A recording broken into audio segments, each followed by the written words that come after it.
Boa noite e a paz do Senhor Jesus esteja com todos.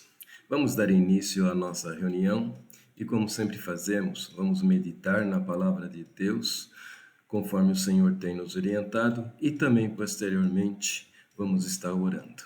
Então, convido a todos a abrirem a palavra de Deus e lermos lá em João capítulo 14, versículo 26, que diz assim: Mas o Consolador, o Espírito Santo, a quem o Pai enviará em meu nome, ele vos ensinará todas as coisas e vos fará lembrar de tudo o que eu vos tenho dito.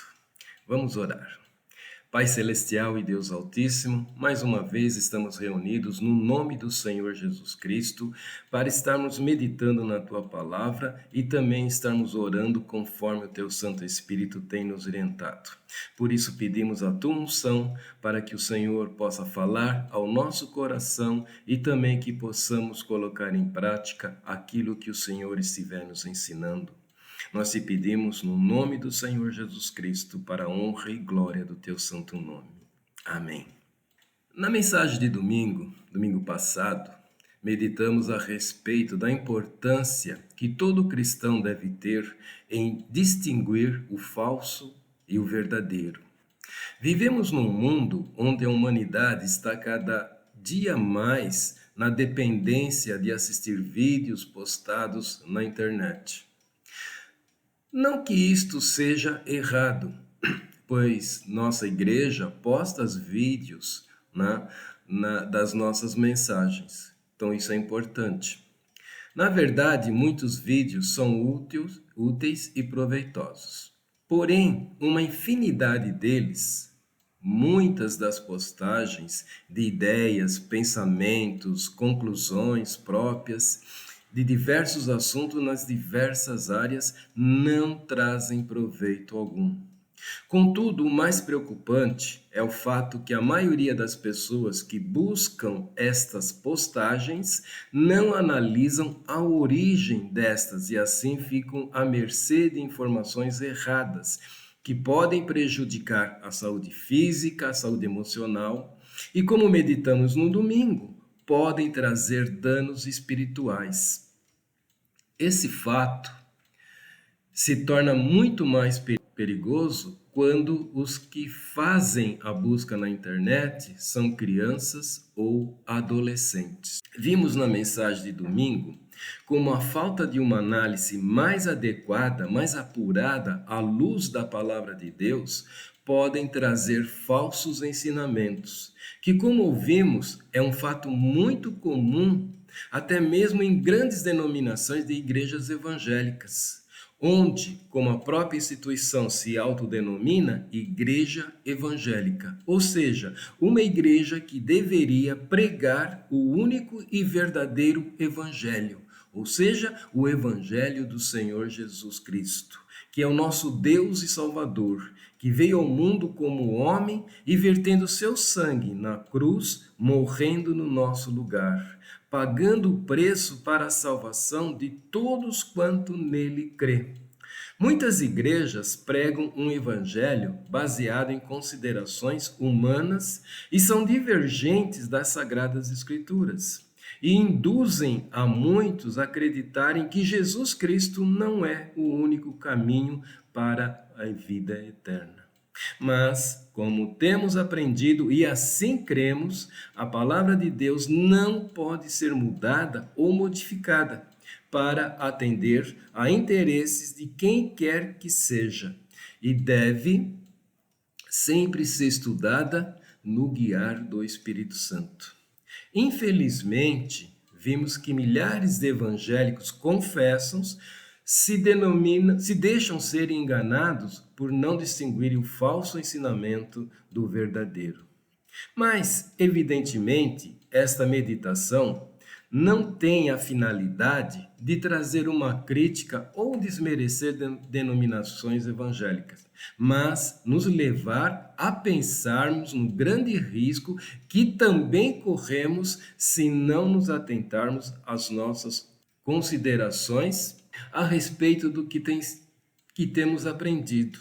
Ou seja, o colocarmos em prática em nossas vidas a palavra de Deus, assim como no guiar constante do Espírito Santo em todo o tempo e em todo lugar. Distinguirmos o falso e o verdadeiro ensinamento.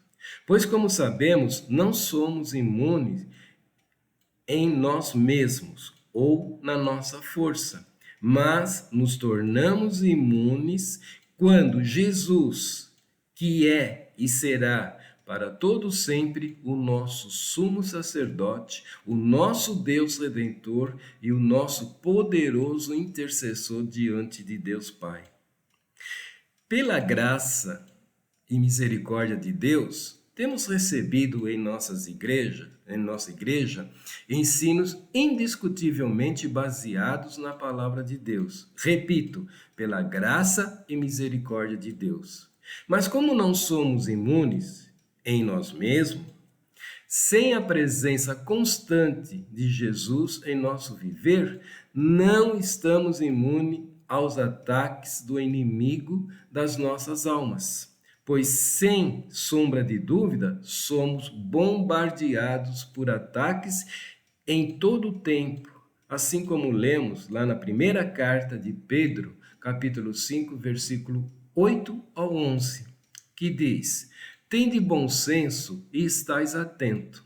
O diabo, vosso adversário, anda em derredor, rugindo como um leão, que procura a quem possa devorar. Resisti-lhe firmes na fé, sabendo que os mesmos sofrimentos estão acontecendo entre vossos irmãos no mundo. E o Deus de toda graça, que em Cristo nos chamou à sua eterna glória, depois de haverdes sofrido um pouco, Ele mesmo vos haverá de reabilitar, confirmar, fortalecer e alicerçar. A Ele seja o domínio para todo sempre. Amém. Pedro nos adverte que devemos resistir firmes na fé e o próprio Jesus nos reabilitará, confirmará e fortalecerá, assim como nos alicerçar na sua palavra. Esse fato é reforçado nas palavras do apóstolo Paulo. Como já meditamos em algumas vezes, a nossa luta não é contra a carne. Como ele diz lá em Efésios capítulo 6, versículo 10 ao 13. Finalmente, fortalecei-vos no Senhor e na força do seu poder. Revesti-vos de toda a armadura de Deus, para que possais permanecer firme contra as ciladas do diabo. Pois não é contra pessoas de carne e sangue que temos de lutar, mas sim contra principados e poderios, contra os príncipes deste mundo de trevas, que contra os exércitos espirituais da maldade nas legiões celestiais. Por isso, tomai toda a armadura de Deus para que possais resistir no dia mau e, havendo feito tudo, permanecer firme. Então, a armadura de Deus, e somente a armadura de Deus, nos torna imunes aos ataques. A armadura de Deus nos protege para que não sejamos enganados por vãs filosofias e ensinos não condizentes com a palavra de Deus. A armadura de Deus nos guarda das nossas próprias interpretações erradas a respeito do Evangelho do Senhor Jesus. Nesse assunto é tão importante que Paulo também adverte a igreja de Coríntios, como podemos ver na segunda carta aos Coríntios, capítulo 11, versículos 2 ao 4, que ele diz: Porque tenho ciúmes de vós, e esses ciúmes vêm de Deus, pois vos prometi em casamento a um único marido, que é Cristo, para vos apresentar a ele como virgem pura. Mas temo que, assim como a serpente enganou Eva com sua astúcia, também a vossa mente seja de alguma forma seduzida e se afaste da simplicidade e da pureza que há em Cristo. Porque se chega alguém e vos prega outro Jesus que não pregamos, ou se recebeis outro Espírito que não é aquele que recebeste, ou outro evangelho que não acolheste, vós de boa vontade o suportais. A passagem alerta para o perigo dos cristãos se desviarem da simplicidade e pureza que há em Cristo Jesus por meio das falsas doutrinas ou enganos. Paulo também adverte as igrejas da Galácia e assim também as igrejas na atualidade. Então vejamos, em Gálatas capítulo 1, versículos 6 ao 9, que ele diz: Estou admirado de que estejais vos desviando tão depressa daquele que vos chamou pela graça de Cristo para outro evangelho, que de fato não é outro evangelho, senão que há alguns que vos perturbam e querem perverter o evangelho de Cristo. Mas ainda que nós mesmos, ou um anjo do céu, vos pregue um evangelho diferente do que já vos pregamos, seja maldito. Conforme disse antes, digo outra vez agora, se alguém vos pregar um evangelho diferente daquele que já recebeste, seja maldito. Então, como creio que um principal objetivo das nossas reuniões das quartas-feiras não é trazer uma nova meditação ou um novo ensino da palavra de Deus, mas como denominamos esta nossa reunião de reunião de oração, então quero expor o seguinte. Primeiro, reunião é um agrupamento de pessoas no mesmo local e no mesmo tempo, para tratar de assuntos pertinentes aos grupos e propósitos pré-estabelecidos. Eu fiz uma pesquisa a esse respeito sobre reunião bíblica. Então encontrei a seguinte definição: a reunião é vista como um preceito bíblico que promove a unidade cristã e fortalece a fé através da participação ativa sob a orientação do Espírito Santo, de cristãos com o propósito de adorar a Deus, estudar as Escrituras, edificar uns aos outros na fé e participar dos sacramentos, como o batismo e a ceia do Senhor. No caso da reunião de oração,